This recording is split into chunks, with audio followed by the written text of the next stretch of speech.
आज राष्ट्रीय गणित दिवस है और इस मौके पर आज हम प्रतिभा के गणित और सांप्रदायिकता के गणित की एक तुलना करेंगे।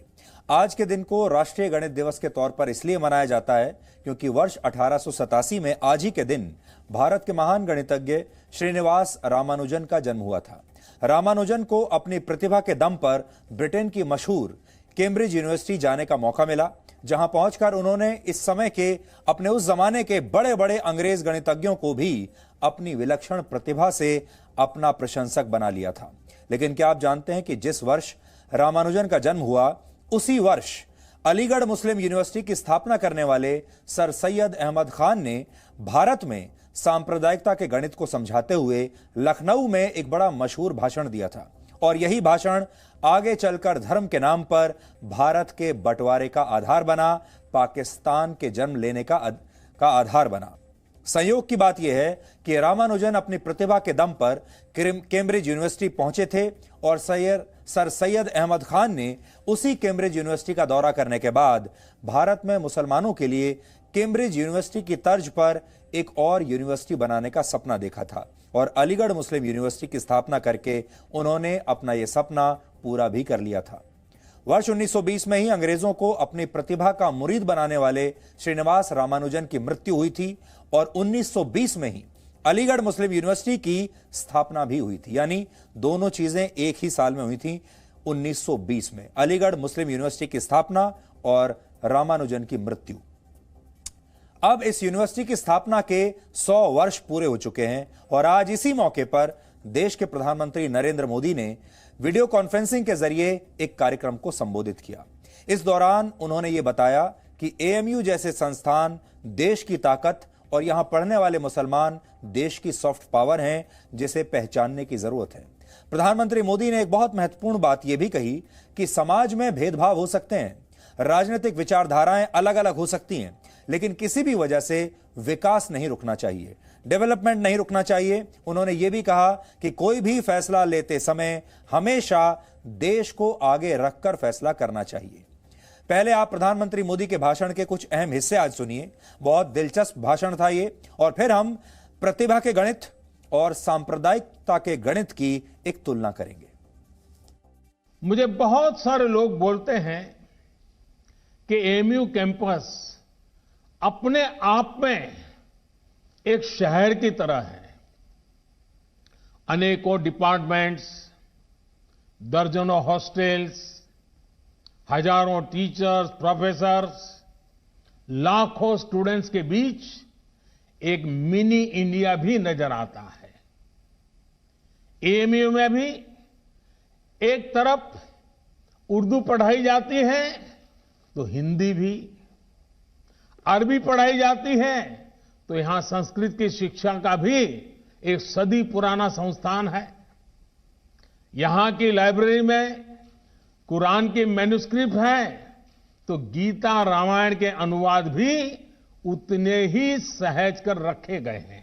मुझे बताया गया है कि अभी लगभग 1000 विदेशी स्टूडेंट्स हमारे यहां एएमयू में पढ़ाई कर रहे हैं। ऐसे में एएमयू की यह भी जिम्मेदारी है कि हमारे देश में जो अच्छा है, जो बेहतरीन है, जो देश की ताकत है, वो देखकर, वो सीखकर, उसकी यादें लेकर के ये छात्र अपने अपने देशों में जाएं। इसलिए आपके संस्थान पर एक तरह से दोहरी जिम्मेदारी है, अपना रिस्पेक्ट बढ़ाने की और अपनी रिस्पॉन्सिबिलिटी बखूबी निभाने की। आपको एक तरफ अपनी यूनिवर्सिटी की सॉफ्ट पावर को और निखारना है और दूसरी तरफ नेशन बिल्डिंग के अपने दायित्व को निरंतर पूरा करना है। मैं आपको सर सैयद द्वारा कही गई एक बात, उस बात की आज याद दिलाना चाहता हूं। उन्होंने कहा था, अपने देश की चिंता करने वाले का पहला और सबसे बड़ा कर्तव्य है कि वो सभी लोगों के कल्याण के लिए कार्य करे। भले ही लोगों की जाति, मत या मजहब कुछ भी हो। साथियों, अपनी इस बात को विस्तार देते हुए सर सैयद ने एक उदाहरण भी दिया था। उन्होंने कहा था, जिस प्रकार मानव जीवन और उसके अच्छे स्वास्थ्य के लिए शरीर के हर अंग का स्वस्थ रहना जरूरी है, वैसे ही देश की समृद्धि के लिए भी उसका हर स्तर पर विकास होना आवश्यक है। समाज में वैचारिक मतभेद होते हैं, ये स्वाभाविक भी है, लेकिन जब बात राष्ट्रीय लक्ष्यों के प्राप्ति की हो तो हर मतभेद किनारे रख देना चाहिए। हमें यह समझना होगा कि सियासत सोसाइटी का एक अहम हिस्सा है, लेकिन सोसाइटी में सियासत के अलावा भी दूसरे मसले हैं। जब हम इस बड़े उद्देश्य के लिए साथ आते हैं तो संभव है कि कुछ तत्व इससे परेशान हो। ऐसे तत्व दुनिया की हर सोसाइटी में मिल जाएंगे। ये कुछ ऐसे लोग होते हैं जिनके अपने स्वार्थ होते हैं। वो अपने स्वार्थ को सिद्ध करने के लिए हर हथकंडा अपनाएंगे, हर प्रकार की नेगेटिविटी फैलाएंगे। लेकिन जब हमारे मन और मस्तिष्क में नए भारत का निर्माण सर्वोच्च होगा तो ऐसे लोगों का स्पेस अपने आप में सिकुड़ता जाएगा। पॉलिटिक्स इंतजार कर सकती है, सोसाइटी इंतजार कर सकती है, देश का डेवलपमेंट का इंतजार नहीं कर सकता। गरीब समाज के किसी भी वर्ग का हो वो इंतजार नहीं कर सकता। महिलाएं, वंचित, पीड़ित, शोषित विकास का इंतजार नहीं कर सकते। सबसे बड़ी बात, हमारे युवा, आप सभी और इंतजार नहीं करना चाहेंगे। अब वक्त नहीं गंवाना है। सभी को एक लक्ष्य मिलकर, एक लक्ष्य के साथ मिलकर नया भारत, आत्मनिर्भर भारत बनाना है। अलीगढ़ मुस्लिम यूनिवर्सिटी देश की सबसे बड़ी यूनिवर्सिटीज में से एक है। यूनिवर्सिटी ग्रांट्स कमीशन से देश भर के विश्वविद्यालयों को जो अनुदान मिलता है उसका 15% अकेले एएमयू के पास ही जाता है। वर्ष 2018 में यूजीसी ने कुल 7,315 करोड़ रुपए का अनुदान दिया था, जिसमें से एएमयू के हिस्से में 1,115 करोड़ रुपए आए थे। 1,115 करोड़। एएमयू में पढ़ने वाले हर छात्र पर केंद्र सरकार औसतन 3,98,000 रुपए खर्च करती है, यानी लगभग 4 लाख रुपए। जबकि देश में प्रति व्यक्ति आय अभी हमारे देश में सिर्फ 1.25 लाख रुपए है। एएमयू में 28,000 से ज्यादा छात्र पढ़ते हैं और यहां पढ़ाने वाले टीचर्स की संख्या 1,300 से ज्यादा है और इस यूनिवर्सिटी में 98 शिक्षा विभाग हैं। आजादी के 70 वर्ष बीत जाने के बाद भी एएमयू को माइनॉरिटी इंस्टीट्यूशन का दर्जा मिला हुआ है, जहां 50% सीटें मुस्लिम छात्रों के लिए आरक्षित हैं। हालांकि एएमयू से यह दर्जा वापस लेने से जुड़ा एक मामला अभी अदालत में भी लंबित है। एएमयू का कैंपस आकार में आईआईटी दिल्ली और जवाहरलाल नेहरू यूनिवर्सिटी के कैंपस से भी बड़ा है। आप में से शायद बहुत कम लोग ये जानते होंगे कि एएमयू से ग्रेजुएशन करने वाले पहले भारतीय का नाम ईश्वरी प्रसाद उपाध्याय था, जो भारत के महान इतिहासकार थे। उन्हें पद्म भूषण से भी सम्मानित किया गया था। भारत के तीसरे राष्ट्रपति और भारत रत्न से सम्मानित जाकिर हुसैन भी एएमयू के ही छात्र थे। फ्रंटियर गांधी के नाम से मशहूर देशभक्त खान अब्दुल गफार खान भी एएमयू के छात्र थे और उन्हें 1987 में भारत रत्न से सम्मानित किया गया था। भारत के पूर्व उपराष्ट्रपति हामिद अंसारी भी एएमयू के ही छात्र रहे हैं। भारत के महान हॉकी खिलाड़ी जफर इकबाल ने भी अलीगढ़ मुस्लिम यूनिवर्सिटी से पढ़ाई की थी और जफर इकबाल को भारत में खेल की दुनिया के सबसे बड़े सम्मान अर्जुन पुरस्कार और पद्मश्री से भी सम्मानित किया जा चुका है। यानी इस यूनिवर्सिटी ने देश को न सिर्फ 2 भारत रत्न दिए, बल्कि यहां से पढ़ने वाले बहुत सारे छात्रों ने अलग अलग क्षेत्रों में देश का नाम रोशन किया है। लेकिन इतना सब होने के बावजूद यही यूनिवर्सिटी कई बार विवादों के केंद्र में भी रहती है। वर्ष 2018 में इसी यूनिवर्सिटी में लगी मोहम्मद अली जिन्ना की तस्वीर हटाने को लेकर बहुत बड़ा विवाद हुआ था। छात्रों के एक पक्ष का कहना था कि यूनिवर्सिटी से मोहम्मद अली जिन्ना की तस्वीर को हटाया नहीं जाना चाहिए, क्योंकि इन छात्रों के मुताबिक अलीगढ़ मुस्लिम यूनिवर्सिटी को आगे बढ़ाने में जिन्ना का बहुत बड़ा हाथ रहा है और उनके पास इस यूनिवर्सिटी की छात्र यूनियन की आजीवन सदस्यता थी। लेकिन अगर ये छात्र चाहते तो उस समय ये प्रदर्शन करते वक्त देश को आगे रखकर इस पर विचार कर सकते थे कि इन्हें देश को तोड़ने वाले मोहम्मद अली जिन्ना चाहिए या फिर देश की एकता और अखंडता चाहिए। प्रधानमंत्री ने आज जो बात कही वो बहुत महत्वपूर्ण है कि हर फैसले से पहले यह सोचना चाहिए कि देश पर इसका क्या असर पड़ेगा। तो क्या हमारे देश के जो नागरिक हैं, हमारे देश की यूनिवर्सिटी के जो छात्र हैं, वो हर फैसले से पहले ये सोचते हैं देश के बारे में? पिछले वर्ष नए नागरिकता कानून के विरोध में भी एएमयू में बड़े पैमाने पर विरोध हुए थे। यहां भी छात्र देश को आगे रखकर यह फैसला ले सकते थे कि उन्हें इस कानून का विरोध करना है या नहीं, उन्हें सिर्फ एक संप्रदाय के बारे में सोचना है या फिर पूरे देश के बारे में सोचना है। इतना ही नहीं, प्रतिबंधित कट्टरवादी संगठन students Islamic movement of India यानी सिमी की स्थापना भी वर्ष 1977 में एएमयू के ही कुछ छात्रों ने की थी। इस संगठन के कई सदस्यों पर भारत में आतंकवादी गतिविधियों के आरोप हैं। यह भी आरोप है कि कट्टरवादी इस्लामिक संगठन पॉपुलर फ्रंट ऑफ इंडिया यानी पीएफआई भी एएमयू में बहुत सक्रिय रहता है और वो एएमयू के छात्रों को कई बार स्कॉलरशिप भी देता है। यानी एएमयू अनेकता में एकता की प्रतीक तो है, लेकिन एएमयू की इस पहचान को कुछ लोग धूमिल करना चाहते हैं और इस यूनिवर्सिटी का सांप्रदायिककरण करना चाहते हैं। एएमयू के छात्रों को ऐसे लोगों को बहुत पहचानना होगा और अपनी यूनिवर्सिटी की असली पहचान को कायम रखना होगा। ये बहुत बड़ी बात है और नए भारत में एएमयू की भूमिका ये होनी चाहिए। सांप्रदायिकता के इसी गणित के सहारे अलीगढ़ मुस्लिम यूनिवर्सिटी की स्थापना करने वाले सर सैयद अहमद खान ने टू नेशन थ्योरी को जन्म दिया था और आज आपको सांप्रदायिकता के इस गणित को एक गणितज्ञ और राजनीतिज्ञ के जीवन की तुलना से समझना चाहिए। अब आप इसे विडंबना भी कह सकते हैं कि जिन श्रीनिवास रामानुजन ने गणित की दुनिया को महान बड़े बड़े फॉर्मूले दिए, उनकी प्रतिभा को दुनिया ने बहुत देर से पहचाना। आज दुनिया भर के वैज्ञानिक मानते हैं कि रामानुजन के फॉर्मूलों से विज्ञान के गहरे से गहरे रहस्यों को सुलझाया जा सकता है। रामानुजन ने औपचारिक रूप से कभी अपनी शिक्षा पूरी नहीं की थी, लेकिन वो फिर भी अपनी प्रतिभा के दम पर पूरी दुनिया में पहचाने गए। हालांकि इसमें समय काफी लग गया था। इसका मतलब है कि जो प्रतिभा होती है, जो सत्य होता है, कई बार उसकी गति धीरे होती है, लेकिन वो अपनी मंजिल तक पहुंचता जरूर है। जबकि वर्ष 1867 में ही सैयद अहमद खान को ब्रिटेन की सरकार ने सर की उपाधि दी थी, इसीलिए उन्हें सर सैयद कहा जाता है। ब्रिटिशर्स ने उन्हें सर की उपाधि दी थी। इन उपाधियों को देने की शुरुआत पहले स्वतंत्रता संग्राम के बाद हुई थी और ये उन्हीं लोगों को दी जाती थी जो ब्रिटिश सरकार के हित में काम करते थे, जो ब्रिटिश सरकार को मक्खन लगाते थे। यानी यहीं से भारत के पुरस्कार गैंग की शुरुआत हो गई थी।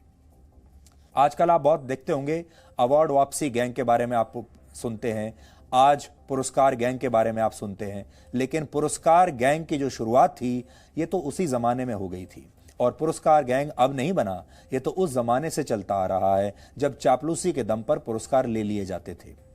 आज जब आप किसी को सर कहकर बुलाते हैं तो आप सोचते हैं कि आप सामने वाले व्यक्ति को सम्मान दे रहे हैं, लेकिन सच यह है कि यह शब्द गुलामी की भी याद दिलाता है। इसलिए आप चाहें तो सर की जगह श्रीमान शब्द का प्रयोग भी कर सकते हैं।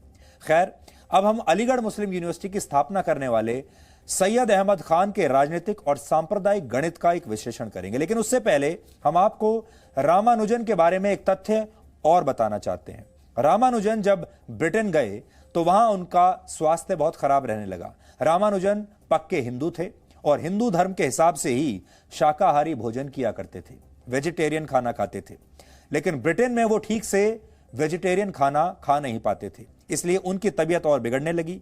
लेकिन अंग्रेजों के देश में जाकर भी उन्होंने अपना धर्म नहीं छोड़ा। दूसरी तरफ 80 वर्ष तक जीने वाले सर सैयद अहमद खान थे, जो देखते ही देखते शिक्षाविद वाली छवि से धर्म के नाम पर टू नेशन थ्योरी के जनक बन गए और धर्म की बुनियाद पर ही इस देश के दो टुकड़े बाद में हुए। यानी किसी के लिए धर्म का गणित प्राणों से ऊपर हो जाता है तो किसी के लिए धर्म का गणित लोगों को बांटने वाले फॉर्मूले में बदल जाता है।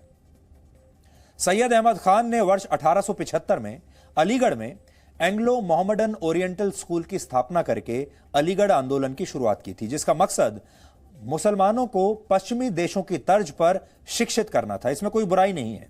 और यही स्कूल आगे चलकर कॉलेज में तब्दील हुआ और फिर अलीगढ़ मुस्लिम यूनिवर्सिटी में बदल गया। वर्ष 1860 के दशक के अंत में सर सैयद अहमद खान अपने 2 पुत्रों के साथ ब्रिटेन की यात्रा पर गए थे और वहीं तमाम मशहूर यूनिवर्सिटीज में घूमने के बाद उन्होंने अलीगढ़ में मुसलमानों के लिए यूनिवर्सिटी स्थापित करने की अपनी योजना बनाई। सर सैयद अहमद खान अंग्रेजों की संस्कृति से बहुत प्रभावित थे और वो मानते थे कि अंग्रेजों को भारत नहीं छोड़ना चाहिए, क्योंकि अंग्रेजी शासन के तहत ही भारत के मुसलमानों को आगे बढ़ने का अवसर मिल सकता है। सर सैयद अहमद खान ब्रिटिश संस्कृति से कितना प्रभावित थे, इसे समझने के लिए आज आपको मैं एक शेर सुनाना चाहता हूं। कहा जाता है कि यह शेर मशहूर शायर अकबर इलाहाबादी ने सैयद अहमद खान की ब्रिटेन यात्रा के संदर्भ में ही लिखा था। उसी समय अकबर इलाहाबादी के एक मित्र हज की यात्रा पर गए थे और दोनों की तुलना करते हुए उन्होंने क्या लिखा था, अब आप सुनिए। उन्होंने लिखा, सिधारें शेख काबा को हम इंग्लिस्तान देखेंगे, वो देखें घर। सिधारें शेख काबा को हम इंग्लिस्तान देखेंगे, वो देखें घर खुदा का, हम खुदा की शान देखेंगे। अकबर इलाहाबादी कहना चाहते थे कि शेख तो काबा जाए, हम इंग्लैंड जाएंगे। शेख बेशक काबा चले जाएं, वो जाते रहें, हम तो इंग्लिस्तान जाएंगे यानी इंग्लैंड जाएंगे। शेख खुदा का घर देखें, पर हम तो खुदा की शान देखेंगे, यानी इंग्लैंड की चकाचौंध देखेंगे, इंग्लैंड का ग्लैमर देखेंगे। सैयद अहमद खान ब्रिटेन की संस्कृति से कितना प्रभावित थे, इसे समझने के लिए आज आपको भारत में मुसलमानों की राजनीति पर लिखी गई एक बहुत मशहूर पुस्तक के कुछ अंश मैं पढ़कर सुनाना चाहता हूं। और इस किताब का नाम है खिलाफत आंदोलन और इसके लेखक हैं काजी मोहम्मद अदील अब्बासी, जो खुद एक स्वतंत्रता सेनानी थे और कई अखबारों के संपादक भी रहे। इस पुस्तक के पेज नंबर 29 पर वो क्या लिखते हैं तो मैं आपको बताता हूं। पेज नंबर 29 देखिए, ये पुस्तक मेरे हाथ में है, आज इसको हमने पढ़ा और अब आप सुनिए वो क्या कहते हैं। सर सैयद केवल अंग्रेजों के शासन ही से प्रभावित नहीं थे, बल्कि उनकी संस्कृति से भी उतने ही प्रभावित थे। जिस किसी ने तहजीब उल अखलाक इंस्टीट्यूट के गजट का अध्ययन किया या सर सैयद के लेख पढ़े हैं, वो जानता है कि वो अंग्रेजों के तौर तरीकों, उनके रहन सहन और खान पान के कितने प्रशंसक थे, बल्कि पूर्वी रहन सहन की असभ्यता और गंवारूपन मानते थे। बल्कि पूर्वी रहन सहन को असभ्यता और गंवारूपन वो मानते थे, ऐसा इसमें लिखा है। फिर देखिए, इसी पुस्तक के पेज नंबर 26 पर लिखा है कि सैयद अहमद खान कैसे देश की आज़ादी को लंबे समय तक टालते रहना चाहते थे ताकि अंग्रेजों के शासन में मुसलमान आगे बढ़ सकें। इस पेज पर जो लिखा है अब आप वो सुनिए। पेज नंबर 26, देश की आज़ादी को जहां तक संभव हो टाला जाए और मुसलमानों की गरीबी को दूर करने और सम्मानपूर्ण जीवन बिताने के अवसर प्राप्त करने के लिए सरकार की पूरी वफादारी का तमगा हासिल किया जाए, क्योंकि अगर देश आज़ाद हुआ और 3/4 हिंदू और 1/4 मुसलमान होंगे तो पीस दिए जाएंगे। ये भाषण है सर सैयद का। कांग्रेस की स्थापना से पहले तक सैयद अहमद खान देश की आज़ादी के पक्ष में थे, लेकिन कांग्रेस की स्थापना होते ही उन्हें लगा कि यह हिंदुओं की पार्टी है और अगर इस पार्टी की सरकार आई तो मुसलमानों को हिंदुओं से दबकर रहना होगा। इसलिए उन्होंने 2 नेशन थ्योरी का सिद्धांत दिया और यहीं से भारत में बोए गए सांप्रदायिकता के बीजों ने बंटवारे का वृक्ष बनना शुरू कर दिया था। भारत के संदर्भ में देखा जाए तो सांप्रदायिकता के 3 वैचारिक लक्षण होते हैं। पहला लक्षण ये मानना कि हिंदू और मुसलमान दोनों बिल्कुल अलग अलग हैं। दूसरा लक्षण ये कि दोनों समुदाय एक साथ कभी रह ही नहीं सकते। और तीसरा ये कि दोनों समुदायों की संस्कृति, तौर तरीके और रहन सहन बिल्कुल अलग अलग हैं। सर सैयद अहमद खान में ये तीनों वैचारिक लक्षण थे और इन्हीं लक्षणों से ग्रस्त होने की वजह से उन्हें लगता था कि अगर भारत आज़ाद हुआ तो अल्पसंख्यक मुसलमानों को बहुसंख्यक हिंदुओं के नियंत्रण में रहना होगा। इसलिए उन्होंने पहले मुसलमानों को शिक्षित करने के लिए एएमयू की स्थापना की और फिर समय के साथ साथ 2 राष्ट्र के सिद्धांत को मजबूत करते चले गए। देश के अलग अलग धार्मिक समुदायों को हमेशा बांटकर रखने का विचार कैसे आज भी देश की बहुत सारी समस्याओं की जड़ में है, अब आप इसे एक उदाहरण के जरिए समझिए। वर्ष 1932 में अंग्रेजों ने पुरस्कार गैंग को सबसे बड़ा पुरस्कार दिया, जिसे इतिहास में कम्युनल अवार्ड के नाम से जाना जाता है, जो मुसलमानों के लिए तो अच्छा था, पर देश के धार्मिक विभाजन और नफरत के विकास में बहुत घातक साबित हुआ। इस कम्युनल अवार्ड के नाम पर मुसलमानों को नौकरियों में अलग पहचान दी जाती थी।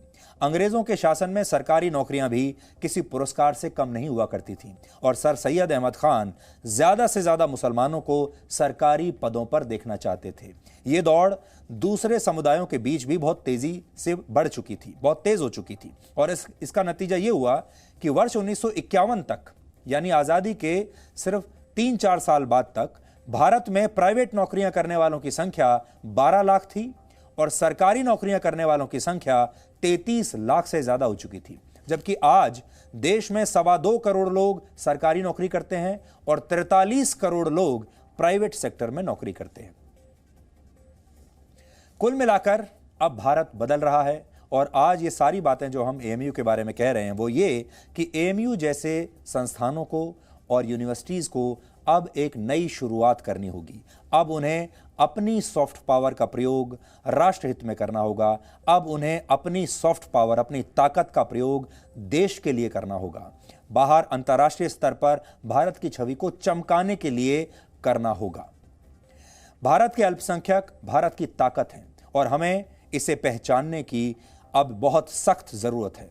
भारत में 20 करोड़ मुसलमान रहते हैं। पूरी दुनिया में इंडोनेशिया के बाद भारत में मुसलमानों की आबादी सबसे ज्यादा है, यानी पूरी दुनिया में हम दूसरे नंबर पर हैं मुस्लिम आबादी के हिसाब से। और ये 20 करोड़ मुसलमान लोग भारत की असली सॉफ्ट पावर है। अब इन 20 करोड़ लोगों को यह समझना होगा कि वो भारत की सॉफ्ट पावर हैं और वो कैसे भारत की ताकत को बढ़ा सकते हैं। लेकिन भारत अपनी सॉफ्ट पावर को अभी तक ठीक से पहचानने में भी सफल नहीं रहा है, इस्तेमाल करना तो दूर की बात है। भारत में इतनी बड़ी संख्या में मुसलमानों के होने के बाद होना तो यह चाहिए था कि इस्लामिक देशों के बीच भारत का कद और बड़ा होता और मजबूत होता, और भारत इस्लामिक देशों के बीच अपनी बात मजबूती से रख पाता। इस्लामिक देशों में भारत को एक बड़े नेता के रूप में देखा जाता। इस्लामिक देशों में भारत एक स्टेक होल्डर की तरह देखा जाता। लेकिन इसके बावजूद भारत इन देशों के बीच हमेशा आपको बैकफुट पर दिखाई देता है। जहां भारत को स्टेक होल्डर होना चाहिए था, वहां हम अक्सर अपने ऊपर लग रहे आरोपों का ही जवाब देते रहते हैं। ऑर्गेनाइजेशन ऑफ इस्लामिक कोऑपरेशन जैसे संगठनों में भारत के खिलाफ प्रस्ताव लाए जाते हैं और कहा जाता है कि भारत ने कश्मीर से अनुच्छेद 370 हटाकर देश के मुसलमानों का ख्याल नहीं रखा। यह एक नैरेटिव है जो अंतर्राष्ट्रीय स्तर पर सब जगह फैलाया जा रहा है, जबकि सच यह है कि जम्मू कश्मीर में सिर्फ 85,67,000 मुसलमान रहते हैं, जबकि देश के बाकी हिस्सों में रहने वाले मुसलमानों की संख्या 19 करोड़ से ज्यादा है। और ज्यादातर 19 करोड़ मुसलमान बाकी भारतीयों की तरह ही अपना जीवन खुशी खुशी बिता रहे हैं। उनके पास भी वही सारे मौके हैं जो किसी भी भारतीय के पास हैं। लेकिन बहुत चालाकी से कश्मीर की समस्या को भारत के मुसलमानों से जोड़ दिया गया है। जम्मू कश्मीर के 85 लाख मुसलमानों के नाम पर 19 करोड़ मुसलमानों को भड़काया जाता है, और यह भारत को बदनाम करने की एक बहुत बड़ी साजिश है। इसलिए देश के अल्पसंख्यकों को चाहिए कि वो अपनी सॉफ्ट पावर को पहचानें और देश को बांटने वाली शक्तियों को अब मिलकर परास्त करें। जिन उद्देश्यों के साथ इस तरह की यूनिवर्सिटीज की स्थापना की गई थी, जो बातें इस तरह की यूनिवर्सिटीज में अब तक पढ़ाई गई हैं, अब हमें उन सब को बदलने की जरूरत है। इसलिए तभी नया भारत बन पाएगा।